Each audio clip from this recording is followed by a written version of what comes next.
Hi there. In this last presentation of the section, I would like to place everything that we have learned into the context of current water status issues and management, and to outline principles of sustainable decentralized wastewater management. Let us take a moment to remember that improper water management and sanitation directly results in numerous humanitarian catastrophes, including the following. Every few seconds, a child dies from a water-related disease. 80% of diseases in the developing world are caused by contaminated water, and 20% of freshwater fish species are near extinction due to contaminated water. Needless to say, this water crisis must be mitigated. It is also quite clear that the linear used and disposed wastewater model does not suit for current conditions.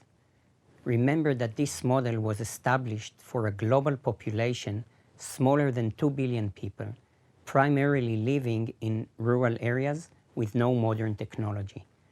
Today, we face growing population of almost 8 billion people, along with urbanization and climate change.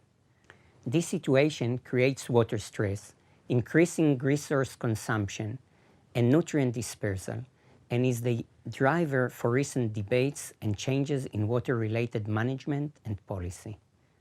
Our estimates suggest that the current unsustainable paradigm could be significantly improved if we could use 50 to 70% less water, be energy neutral, and recover wastewater nutrients.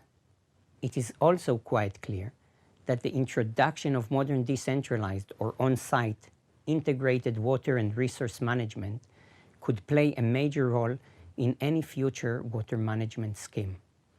An integrated water and resource management system should include the following components: water conservation, including water-conserving toilets, use of drip irrigation, and other various water-conserving devices, combined with education and behavioral changes. Source separation, such as separation of black and gray water. Distributed water treatment, such as by integrating on-site water treatment systems. Water reclamation and recycling, by reusing the treated water for non-potable uses, such as irrigation, toilet flushing, and outdoor washing.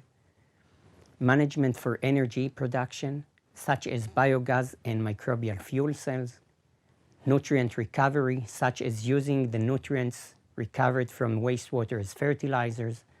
And lastly, distributed stormwater management may also be an important component which can, for example, enhance water availability and reduce runoff by on-site infiltration to groundwater and/or by rain harvesting. Using such an integrated management program will enable less water to be abstracted from the environment, as well as to reduce environmental discharge, both in terms of its volume and constituents. Additionally, it will reduce the consumption of resources such as energy and chemicals. Last but not least, it will improve public health protection by ensuring the treatment of wastewater and reducing the risk of freshwater contamination. In the following illustration, we can see an example of how these components may be integrated in one single household. Rainwater is harvested for vegetable garden irrigation.